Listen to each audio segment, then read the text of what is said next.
Good morning and welcome to the Roundtable Panel, the Week in Review. I'm Sarah LeDuc, the producer of the Roundtable on WAMC.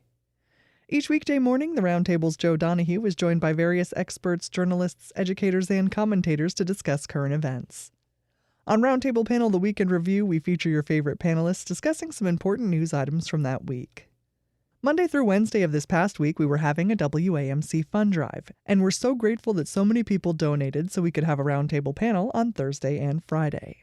On Thursday, June 8th, Joe Donahue was joined by investigative journalist and RPI and UAlbany adjunct professor Rosemary Armao, Vice President for Editorial Development at the New York Press Association Judy Patrick, and former Associate Editor of the Times-Union Mike Spain. Noxious air spreads across the U.S. Conditions are expected to get better, but driven by wildfires in Canada, the smoke over the Northeast is spreading, with alerts extended to the Midwest and the Carolinas.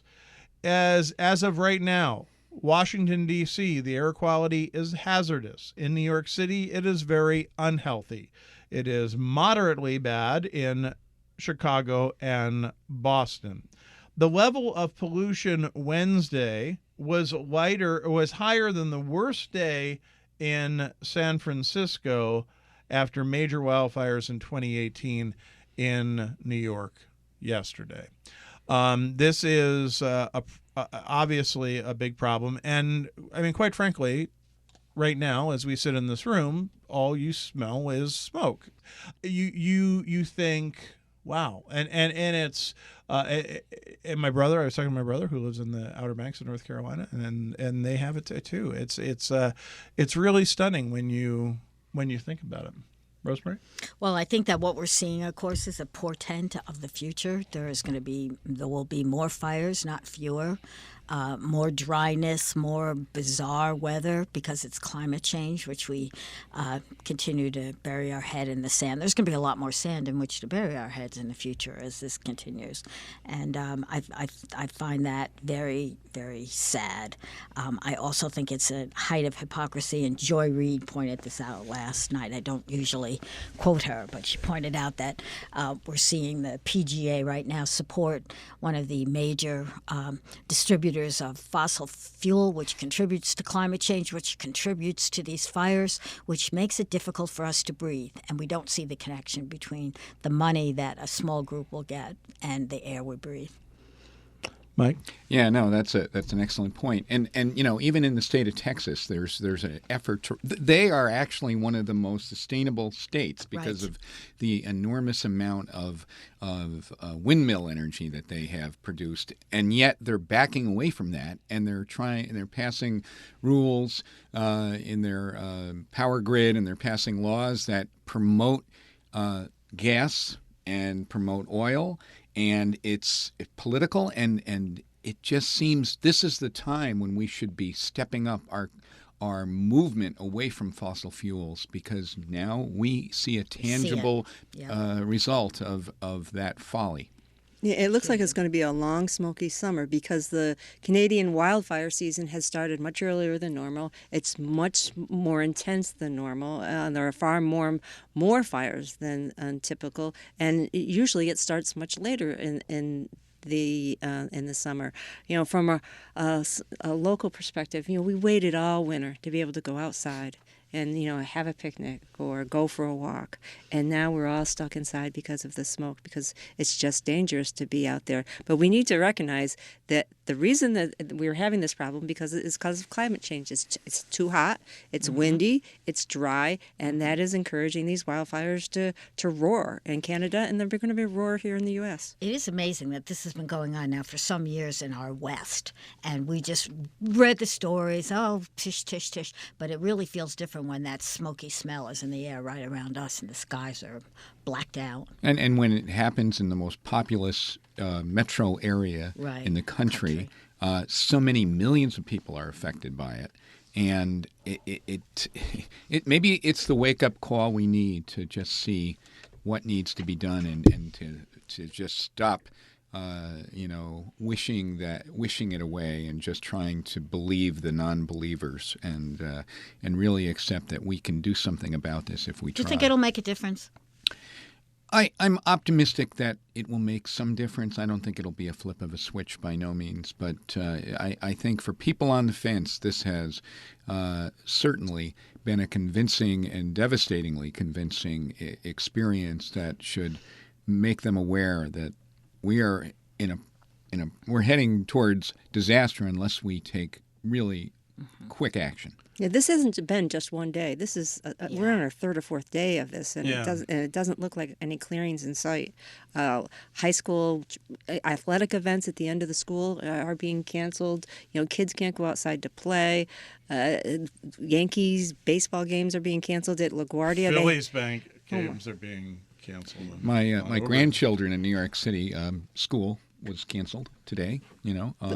Because they don't want them out. It's not safe. LaGuardia had a ground stop today. They weren't sending flights out.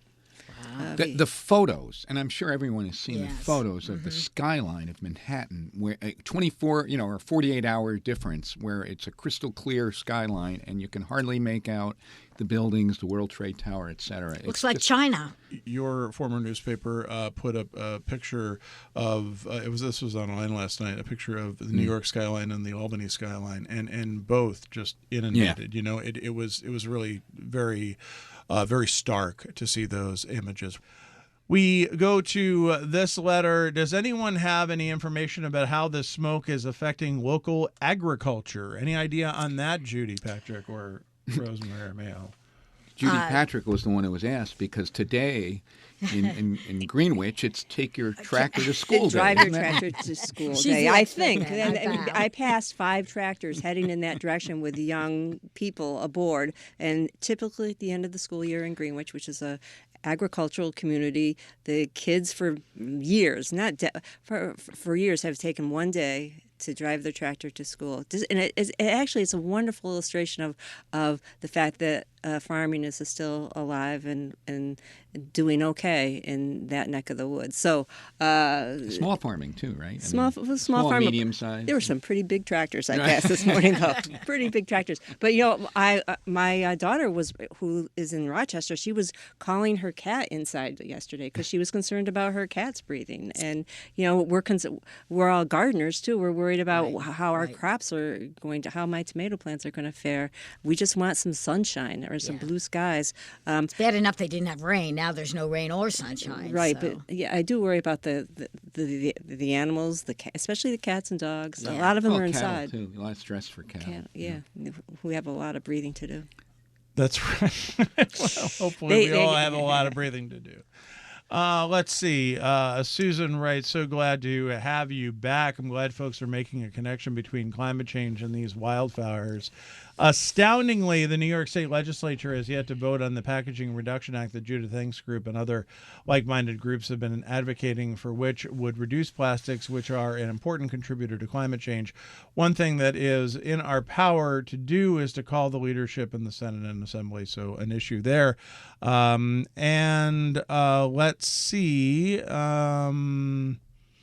Also, Irene asks about, is this having an effect on the birds? Are there fewer? It seems like there's fewer birds. No, they got to fly through that haze. It's true, and all that fine particulate matter will fall to the ground, to the air, to the water at some point. And affect the environment that way. Just last week, I read a story about how you can buy an N95 mask really cheap now because the demand for them had fallen precipitously, and that you could buy like 100 for $2. Well, the governor's giving them away for free now. Yeah, and now people are actually scrambling to get their N95s out of the closet and put them back on. Yeah, I was wearing mine today just when I was outside, and I think it helps. Yeah. Absolutely. Lily says, tractors in Greenwich, yes, but many kids are sick today in Greenwich because of the air, and parents are picking them up. And a lot of that. Yeah, and the tractors you have to ride. Some of them have cabs, some of them don't. I saw a few older tractors without cabs. Minutia from Greenwich.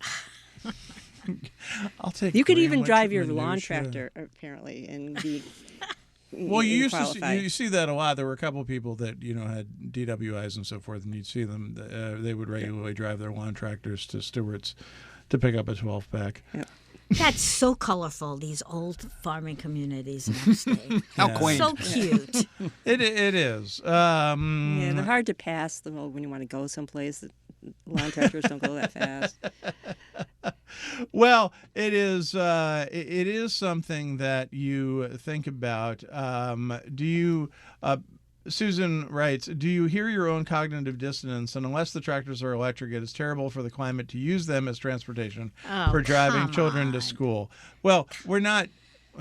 They're not doing it every day. It's a symbolic thing. Come on. We blow up fireworks once a year to celebrate national independence. That's not really a great thing for dogs or the environment either. Should we stop eating ice cream altogether, too? Take all the joy out of life. Thank you, Rosemary. Yeah, Rosemary, thank you. The threshold for that joy extends all the way to golf for some people. Oh, I so want to talk about that story. Can we commandeer the panel? Yeah, we can pivot if you want. I never really thought that anyone on our panel would say, "Let's talk about the golf story." But this really is an interesting story that the PGA and LIV golf deal has been done. These two major powerhouses in golf are merging. The PGA Tour, is the world's preeminent professional golf league, and LIV Golf, a Saudi-funded upstart whose emergence over the past year and a half has cleaved the sports in two, have agreed to join forces. The pact is complicated, it is incomplete, and numerous golfers hate it. They are directing their wrath at the architects of the deal. So one of the things about this that I think is most interesting is that it came really from left field. Nobody thought it was in the works. Nobody thought it was coming. And it surprised a lot of people that these talks were either underway. The PGA Tour holds tournaments nearly every weekend, mostly in the United States, but also in other countries in North America, Europe, and Asia, with prize pools worth millions of dollars. The tour has been the home to practically every male golfer you can name: Jack Nicklaus, Tiger Woods, Arnold Palmer, and so on.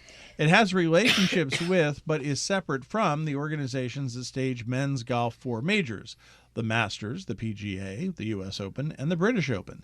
The LPGA, which runs the women's tour, is separate. LIV Golf began in late 2021 with former PGA player Greg Norman as its commissioner and billions of dollars in backing from the Saudi Sovereign Wealth Fund, which is known as the Public Investment Fund. LIV lured several PGA Tour players, including the major champions, including Phil Mickelson, with massive purses and guaranteed payouts that far surpassed what they could earn on the established PGA circuit. They promised a sharp break from golf's fusty traditionalism. That's the word the New York Times used, fusty. Starting with its name, which, when pronounced, rhymes with give.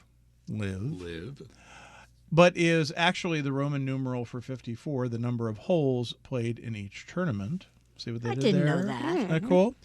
LIV Nothing has, about that group is cool. No. But I'm sure a PR firm came up with that. Came up with that. For that, well-paid PR wealthy firm. PR firm. LIV had More music wealthy now. blaring at its events, looser dress codes, team competitions, and tournaments that lasted 3 days instead of 4. Further, and of particular appeal to potential players, while the PGA Tour tournaments cut golfers with the worst scores after 2 rounds, LIV did not cut anybody. Acrimonious, to put it lightly, the answer to the question, what was the relationship between the leagues before the deal to align, which makes this really... again, why it was so surprising. They announced this yesterday, the creation of a new entity that would combine their assets as well as those of the DP World Tour and radically change golf's governance. Rosemary. Oh yeah, I just think this is a terrible decision. It is not just about sports, and in fact, I think sports journalists are the last people on earth who should be covering the story. Look at how in depth they went on Tiger Wood. This is a nefarious act that goes against the wishes of many of the players who are not consulted about this merger, and it aligns the PGA, which is supposed to be a feel-good sports involvement, healthy enterprise, with a torturer, a murderer, a man who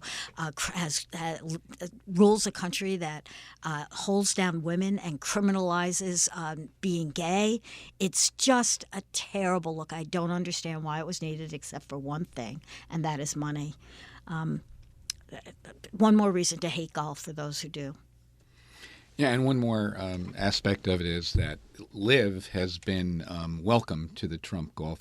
Oh yeah, that's true. Golf courses and resorts, and it just illustrates how. I mean, I like the idea of an upstart league kind of competing with the established league. I mean, I'm certainly there's people who have complaints about the way the PGA operates, et cetera, and it's rather elite, but the Saudis coming in with their billions of dollars to back it just taints it so bad.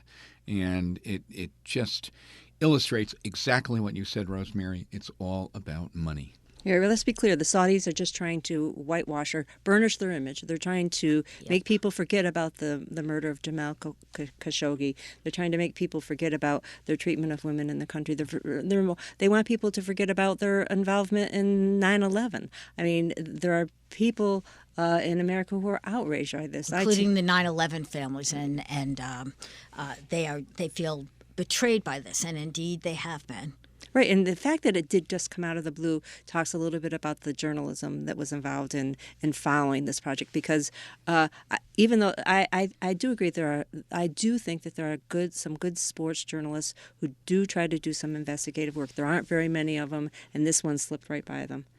Well, it slipped by news reporters too, and in fact, the Saudis, I'm sure it was that well-paid PR agency we mentioned, gave the story. It came out of the blue. It wasn't in the Washington Post or the New York Times or any of the sports publications, ESPN. It was on CNBC, which is not a very good business broadcast. And that's because plainly they want us to see this as a very good decision that will help the business of golf and not about what it is, a betrayal, a moral betrayal. Remember the Saudis hosted the World Cup was it last year? They were, it was Qatar. Qatar. Yeah. I mean, it was, but they are trying to get more involved in the sports that we all care about. Well, they see that the value of the benefits of being associated with something so popular worldwide that they can just glom onto it with their billions of dollars and really, as you said, whitewash their image, which is they're using the term all over, sports washing, which is the idea that you watch this lovely golf game in a beautiful setting, well financed, which it obviously will be now with the Saudis, and forget about holding down women, criminalizing gay activity, killing journalists, holding down transparency. It is and freedom of promoting speech doesn't freedom of speech, right. promoting fossil fuel, even though it's destroying the earth. These are not good people. Why do we have to associate with them? You almost feel sorry for, I do, some of the professional golfers who said no to LIV and said, no, you can pay me as many millions of dollars as you want. I'm not going to go there. I won't go. It'll be interesting to see how they react. Well, and I guess that's part of my question. I mean, it seems like it seems like a done deal, and yet there's a lot of aspects of the deal that aren't done. And will the outcry from players and other officials within the PGA have some impact on any changes or even torpedo it? I don't know. That they announced this without having it all worked out is probably part of the strategy. Like, you can't put toothpaste back in the tube, but I'll bet the outcry will influence that, and maybe talks will break down. It's almost like, anything, if it isn't ironed out, and when it comes down to the fine print of everything, it may not work out, and I kind of hope it doesn't. I hope so too, and I hope you're right. But there's a lot of money at stake. Yeah. And there is a push that, like, well, this is sports. It's different than politics. Many people think that. Remember the don't South see it. African rugby team, the Springboks, would go Yes. around the world, Yes. and people were protesting it. They even came here to Albany back in Because of 1981, I think, or 80, and they, many in the world said, we need to boycott South Africa in every way, culturally and economically, and that includes sports also. And others said, no, sports is different. It Sports is different. transcends. We don't want it to get in the way. And I understand that, but this is exactly weaponizing sports to use it to promote Right. really vile, Right. repugnant positions. Yeah. And the idea that sports is above it all, like the Olympics, for example, that's a fallacy. And please let us recognize this. I think that statements from the PGA officials yesterday were again tailored by a public relations firm. Like, yes, we sympathize with the families of 9/11. Saudi Arabia engineered that. Engineered the attack on the United States. We didn't speak or speak about Japanese people in less than derogatory terms for 50 years, yet we're going to play golf with the Saudis. And at the same time that we feel for them, we are, after all, allies with the Saudi Arabians. Yeah, and let's not forget it's about a little bit about the oil as well. Oh, And, yeah. and as we deal with the haze outside our this office here, we have to recognize that everything is interrelated. And they just announced this week that the Saudis on their own was going to restrict the output of barrels of crude Right. oil Right. to raise the price. So Great and allies. that's going to hit us. Great allies. Yeah. Let's play golf with them. Yeah. Jeez. Rosemary Armeo and Mike Spain on the Roundtable Panel on Thursday, June 8th. Please note as you listen, any given topic's details or facts may have changed or evolved since the panels took place live earlier in the week. We'll be back with more of the Roundtable Panel The Week in Review after this.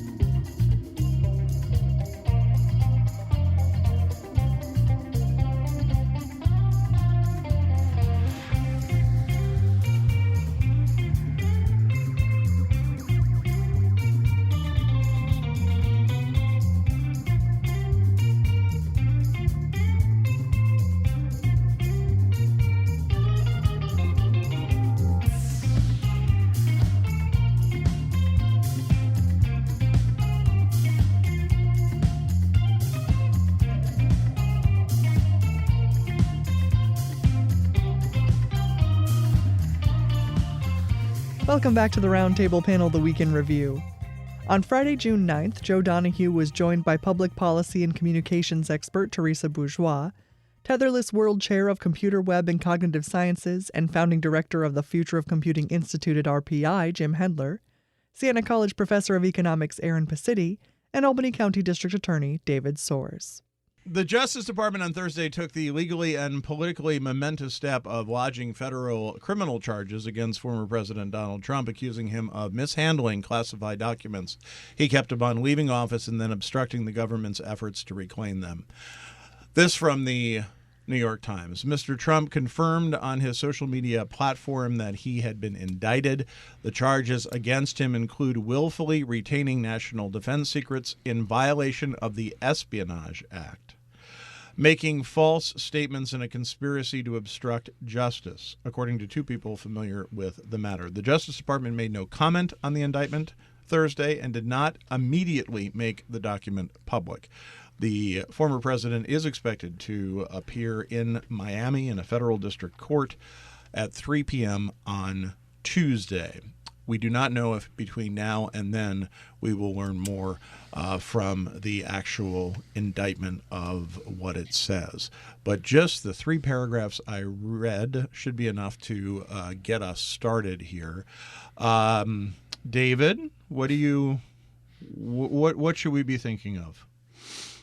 Well, if you want to get a preview as to what the sealed indictment is going to look like, I would recommend to everyone to read the Washington Post coverage of this specific story, but more specifically within the story to go into the timeline of events that took place between the NARA, The National Archives, and every single correspondence with National Archives and Records Administration. Yes, sir. Starting 2021. Starting 2021, go into and read every correspondence between NARA and representatives of the Trump administration, as well as Trump as a private citizen who also had representatives engaging with NARA on his behalf.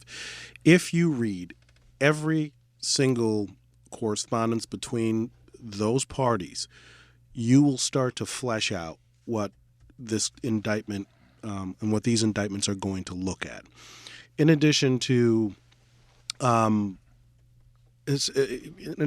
you understanding the theory of the Department of Justice's case, you will also get a preview as to who the witnesses that they will intend to call to establish their case beyond a reasonable doubt. The other thing to bear in mind for your listeners is to understand that this specific case is one slice of a much larger pie, and what the special prosecutor has done in this instance is they have taken the most clean and what I believe the easiest of all of the crimes that Mr. Trump has committed and proceeded along those lines. This is one of those cases where I know that people have questions about whether it should be tried in Washington State, Washington D.C., or whether there's a comfort level in trying this case in Miami, and we understand the politics of those communities and the possible jury pool. This is one of those instances where the facts of this case and these indictments are so clean that it doesn't matter where you try it. You can try it, in Pluto, which I understand is no longer a planet. But even if you tried it there, I think you're going to be successful in obtaining a conviction. Successful. Yes. And that speaks to the strength of the case. It speaks to the strength of the case. It speaks to, first of all, the elements of what the Department of Justice will have to establish, right? That, for example, that the withholding was willful, that he intended to actually hold on to these materials, and that he conspired to prevent them from also finding, these materials, right? There is evidence abound that was in fact the case. And who's going to tell us that? Who's going to let us know that? It's going to be the very people that Donald Trump hired. There's not going to be one witness in this case that is aligned with the Democratic establishment, that's aligned with the current, Department of Justice. Every single person who will lend their voice and lend evidence to securing a conviction in this case will be coming from the Trump administration, whether it's Pat Cipollone, who's the former counsel to the White House, or Mr. Cochran, who at one time represented Donald Trump in these proceedings. As I was sobering up in the train yesterday, I was thinking to myself, you got off at the right stop? Yeah, it's the end of the line. It made it easier. I was thinking, Teresa, about it just this is also extraordinary, and it's nothing that we've heard of before. But we have a former president of the United States facing federal charges, we believe, of espionage. Espionage, right. I mean, I know it's just one of 7, but espionage. Right, which is stunning. I watched Fox News last night purposefully, just to. Well, I guess I went back and forth, but I watched a good 2 hours of. So you, the home listener, don't have to. So don't have. And it's fascinating and troubling to me what incredible divide is, and I think this is just going to be such an incredible stress test on our democracy, because you have. I mean, it seems like I wonder is Trump running for president part of his legal strategy, right? Because it affords him all sorts of protections that he might not have otherwise. I think he's right? gotten all the protection that he's going to have because the moment he announced the Department of Justice announced the special prosecutor. There's only one reason we have a special prosecutor, and that's because he made himself a candidate. And the appearance of impropriety of a Justice Department led by, President Biden conducting an investigation and what now is a declared opponent prompted the Department of Justice to appoint a special prosecutor. I agree with you. This man has tested the sturdiness of our democratic principles and values And structure. Right. He's created an entire environment and culture of people who no longer have faith in institutions that I believe without him as a person in our history would never have arrived at. Right. There might have been little kernels of doubt, but I think he made it okay to just publicly doubt that. But I will say, and again, I don't think I'm wrong on this. This is not one of those cases where there's anything in question. Did you have these materials? Right. But the messaging, and they really had some comprehensive messaging ready. And the messaging was, you're criminalizing what in fact is a basic records case. This is a records case. A lot of people inadvertently mishandle these records. This is a records case, and they've criminalized it. And then the bigger message is that Joe Biden is trying to weaponize the Justice Department to take out his opponent because he can't beat him fair and square.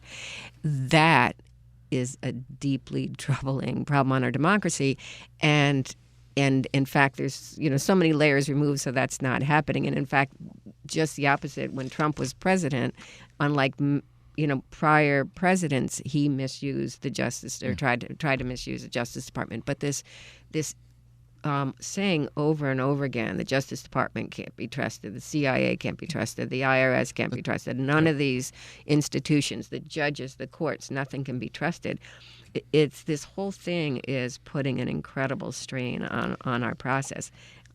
That's part of the Republicans' strategy. That's the strategy, is to just but it's dangerous for democracy. Chisel away at the legitimacy of institutions, whether that is just in terms of marshaling public opinion or actually weakening them in terms of like defunding the IRS, for example. To me, this is the nicest gift basket Trump could be given. Right. Because he runs on the politics of grievance. Right. He has no new policy ideas. His policy ideas were remarkable failures. The more opposition Trump faces from lawmakers, from Democratic politicians, no matter how serious the indictment is, and no matter how confident prosecutors are in getting a conviction, this is going to benefit Trump. He's going to be able to say, "Look, they're after me." Unless I'm interrupting you. No, that's mainly the point. But like when you run on the politics of grievance, the more people that tell you you're doing something wrong, the more power that gives him in terms of fundraising, in terms of marshaling support of his base. And I know there's critiques of like, well, enough lawsuits are going to start chiseling away his energy. Enough lawsuits are going to give voters fatigue about hearing all the bad stuff he's done. Listen, it's 2023. This has been going on since 2016. Like, all he does is get stronger and raise more money. The question is, I think, what are the Republicans going to do? Because so far, they've just stayed silent or in a range of ways, either by making statements or by staying silent. They've enabled this behavior for years, right? But as Joe says, Espionage Act, right? Yes. So at what point are some of them going to say enough is enough, that this goes beyond? And I don't know that they will now, but I do think, you're going to have Chris Christie, who's very clear. I mean, obviously Pence just punted on this one the other day. It was just disgusting the way he was, rule of law, except for this. My apologies for interrupting you, but most of the Republicans who have spoken in the last 24 hours, 12 hours, 16 Exactly. hours, Yep. have all said, damn that Joe Biden and his Justice Department. Right, weaponizing. This is Yeah. this is not Vowed to America. use their Now, majority. I looked just before I came on. I hadn't seen it last night or this morning, but McConnell, I hadn't seen any statement from him yet. Has he said something yet? I have Not that not. I'm more of. Yeah, during the break. I've been checking and I haven't seen anything. I've been looking for some key people, Thune, McConnell, some of the, leadership that I think in the. The cloakroom, if they're talking honestly, they don't want him around anymore, right? But is this the evidence here so strong? I mean, how can you defend the misuse of these documents that other people are jailed for years? How right? can you defend the behavior of sexual predators, which they've done? Right. Over and over. Yeah, and over this is not again. new, Right, and all right. it does is strengthen his base. I was just going to say, I was flipping channels last night, so I'm not sure which one I picked this up on, but somebody made the point that the name of this case is going to be United States of America versus Donald J. Trump. Right. And that to me just kind of sums up what you're saying, Teresa. That's kind of where we are. It's not so much Republican, Democrat. It's really what our country has always stood for versus what Trump is trying to make it. And it's going to be really interesting how that plays out. Frankly, I think, I know how serious these charges are. I think most people in America don't realize that obstruction and espionage and things like that this isn't the same as the fact that Pence had some in his garage or Biden had some in his office. It's the willfulness of it Right. that makes it legal. But that's a subtle thing when you're just looking at the names of the charges. We are talking about the Trump indictment. Still a lot we don't know, actually. We haven't, none of it's been officially unsealed. We don't know when that will happen, although we do know he has a court appearance on Tuesday in Miami in federal court. We have a letter from Sam who this couldn't have come at a better time as far as it's as if I asked him to write it. How are the documents found with Trump different than what was found with Pence and Biden? Now, this is the Trump argument, and it is also one that was addressed ad nauseum on all of the news programs last night. And I'll defer to any member of the panel who wants this, but my understanding is that having the documents and having NARA come to you and say, you have this, this, this, and this, and you say, oh, okay, well, here that is different than, no, I don't have it, and then they do a search warrant on your house, and then they find it, and then they ask for more stuff, and then you lie about it. Yeah, Isn't that the difference? Yeah, there's a reason why up to now there are 4 public theories, right, that have been made public, but by people in the know. It's the willful retention of national secrets, which is the only So in one. English, that means It's having top secret, like top secret information about, the examples that have been public, although there's no way to confirm this until we actually have perhaps a trial or discovery if this case makes it there. But publicly what's been out there is nuclear secrets from the Iranians. We've got Iran's missile program, the Iran's missile program. U.S. intelligence gathering efforts in China. Yes. So those are very, very significant materials to have. The highest Right? Yeah. I mean, clearance.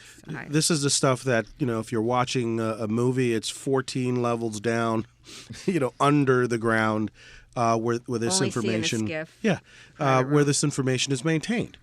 And not the materials that were retrieved from both Pence and Joe Biden. But I think what's in the court of public opinion, of course, Donald Trump and his team are spending a ton of money in earned media, right? And spending a ton of money in publications and obtaining earned media, attempting to sway the opinion of the court of public opinion. And if you're doing that, then that's what you do. Biden did it. He did it when he was a senator. He did it when and Mike Pence. Mike Pence did it. He did it when he was vice president, so on and so forth. But when you get to discovery and when you get to the trial and you actually see what it is that this person attempted to and conspired to deprive the government of retrieving, that's going to make people go, oh. Yeah, but I think let's go to Jim real quick. Yeah, I was going to say, unfortunately, David, I think most of that stuff will only be released at that kind of headline level publicly. So I've held high clearances. I've been involved. I've been involved more on the nuclear side and the cyber side than some of this other stuff. But some of these documents, we're talking about things. Of the ones we've talked about, the one that really gets me is some of the things about our intelligence gathering. The one thing that you need higher and higher and higher and higher clearances to get access to is what are called sources and methods, how we know what other people are doing. Because the minute they know that, if it's human, we get rid of the human. And literally people have been killed over this stuff. And if it's sources, then you start learning how to counter those sources. Do you notice how he didn't even blink when he said we get rid of the human? Yeah. I was never there. He is untethered. You cut the tether, yeah. No, I don't mean we. Yeah. I mean, okay, so if... Well, the person who just so died in jail in the last week, right? Some of these people who have released information to enemies of the United States have allowed those enemies to kill CIA agents and others. Even more importantly, kill their own people or do something to their own people who have become our sources. And of course, it goes in all these directions. But we're really talking about stuff that has real-world impact. Now, some of what's made the news, the plans for what we would do in the Taiwan Straits or things like that, a lot of that is the military does a huge amount of planning. Some of this is wargaming. It's just to see, do we have the right kind of forces if this thing were to happen? Some of it is very specific. Which aircraft carrier would we put where if we were doing this? But those kind of things are done against hypotheticals. There's a shelf full of this stuff and says, if the president were to ask tomorrow for us to do this, we can't start thinking about it now. We have to have started thinking about it 3 years ago. So they have a stack of that. And some of what Trump was waving around were those plans.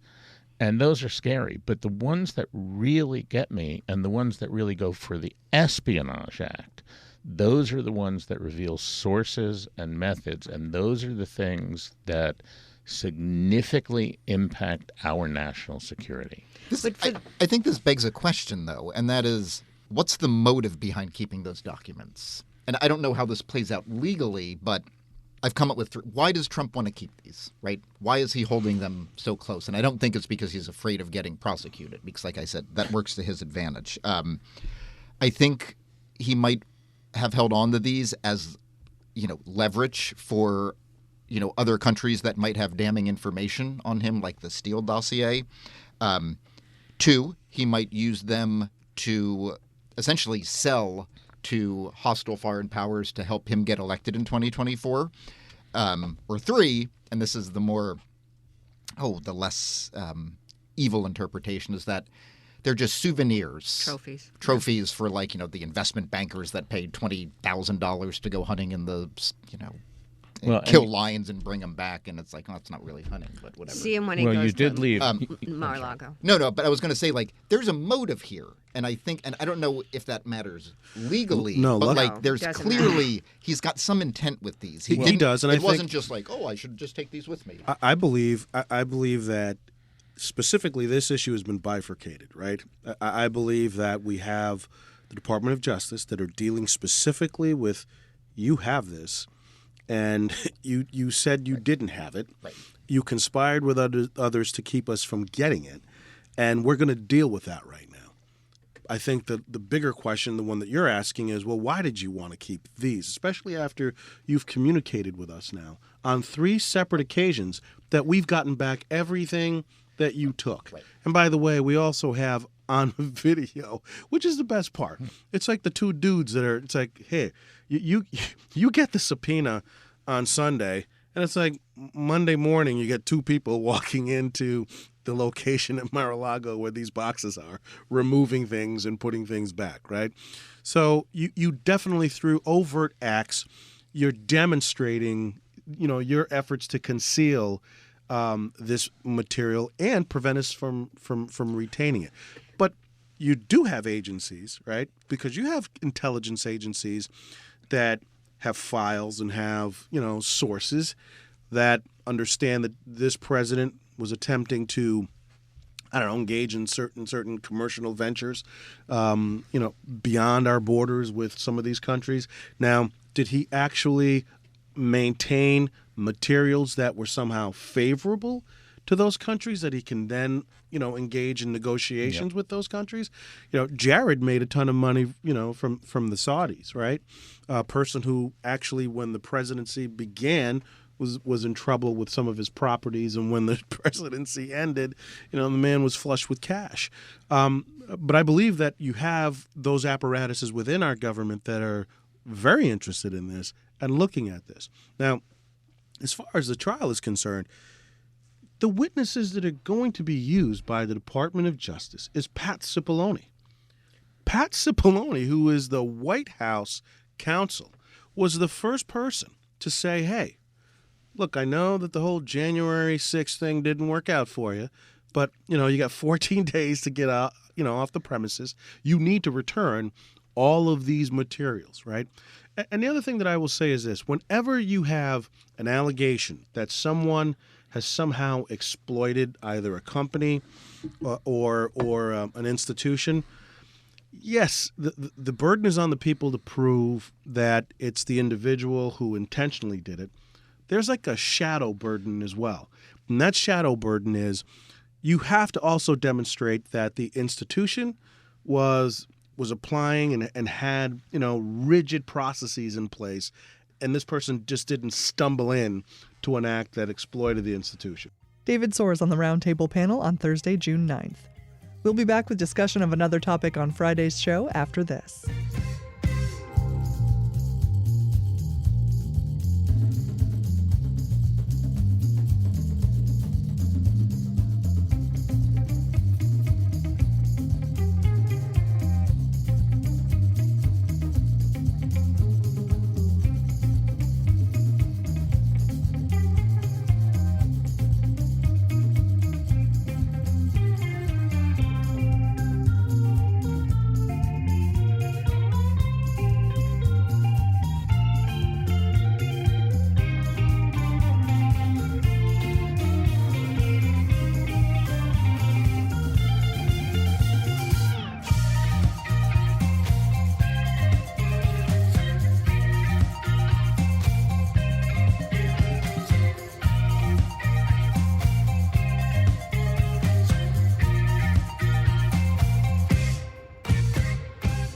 Welcome back to the Roundtable Panel, The Week in Review.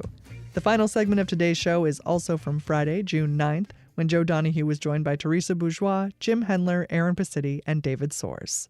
In our final minutes, I would like to talk about other cheery topics, like the debt limit and a borrowing binge, as the New York Times calls it. A $1 trillion borrowing binge looms after debt limit standoff. The government has avoided default, but the effects of the debt ceiling brinkmanship may still ripple across the economy. So the cure could be the problem. No. That's so the last time I was on, which was before the X date of June 5th, was that if this doesn't get resolved, it'll be a global catastrophe. If it does get resolved, there's going to be this grinding pain that results in the U.S. economy because of this brinkmanship. And now we're starting to see what this is as the Treasury Department announces their plans. So as the Treasury Department ran down its cash balances with all of these emergency measures. So not catastrophe, just near catastrophe. Near catastrophe, yeah. Okay, I mean, well, that makes me feel better. That's a great way to describe the 21st century. It's just like the knife edge of near catastrophe. It's Marvin the Martian at the end of Duck Dodgers of just holding on to that little piece. So the Treasury Department ran their cash balances down to near zero, and that's the money they used to pay Social Security recipients, Medicare, Medicaid, veteran salaries, Department of Defense, everything. And again, that's money that Congress authorized them to spend earlier that year. So when the Treasury Department ran their cash balances down to near zero, now they need to make up for all of the spending that they need to do as a matter of course. So what they need to do, because they were forced into this position by congressional Republicans, and it's important to note that this is not a bipartisan issue, this is a manufactured crisis by congressional Republicans, is that they need to raise $1 trillion by September to continue making the payments that Congress has authorized and promised that they would make. Isn't that what they do in the fund drive here? Just make trillions of dollars? Yes. We just bring Alan over there. Secretary of Treasury. That's right. Alan It's Shortall. trillions of dollars that we've made. That's right. So, Would take them 2 weeks. not to get too much in the weeds here, but when the Treasury Department needs to borrow money to spend on programs it has promised to spend on, they issue government bonds. So the Treasury Department sells a bond to the public loans the government money, cash that the Treasury Department can spend, and then the public can cash in the bond at a later date. But the Treasury Department, because they haven't been able to do that for, the first half of 2023, now needs to do it en masse.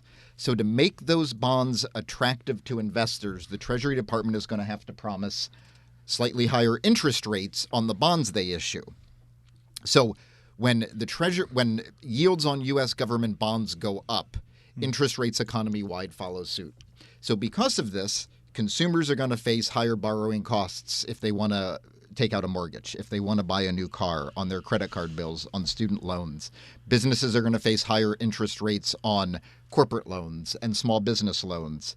That's going to have a contractionary force on U.S. economic growth. Higher interest rates is going to put those regional banks that were in a borderline crisis mode in March in increasingly perilous straits, because as interest rates go up, it jeopardizes their balance sheet, making them more prone to the runs that we saw with Silicon Valley Bank, Signature Bank, and all of the other ones. It's depressing, man. This is really depressing, bro. This is the point. This is why we have to be focusing on this stuff, I know. not And Trump's this is the legal point, agenda. is that- Yesterday, the bear market. Sure. Yeah, I mean, it became we had the best day the stock market's had. yeah, and it's so crazy. markets were cheering that, yes, we got over the debt ceiling hump. This is great. Now the rubber hits the road, and you're going to see interest rates creep up slowly. So that means anytime a household or business wants to borrow money, it's going to be more expensive. That depresses economic activity at a very critical point where the U.S. economy is, I don't want to say near catastrophe, but let's say near recession. So congressional Republicans have, again, put the U.S. economy at risk, and now it's legitimately at risk, even though the debt ceiling has been passed. This all could have been avoided if, politicians just agreed to eliminate the debt ceiling or raise it as a matter of course. The brinkmanship that Republicans showed is not just theater. This has real impacts, and we're going to be feeling it over the next couple months. So the fact that it was resolved doesn't mean there won't be negative consequences. They will start rolling out over the next 3 months.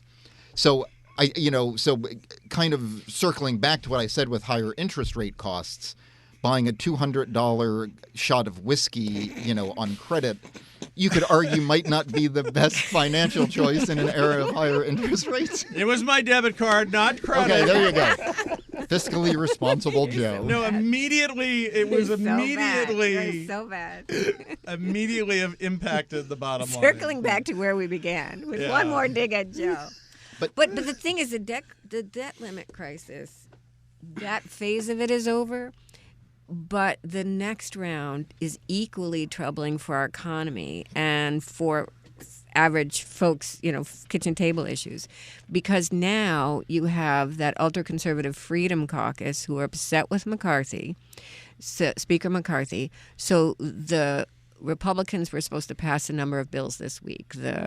Against gas, saying we're going to save your gas stoves and trying to what they call the RAINS Act, which is trying to make it harder for regulatory activity to go on, the regular business of government to go on.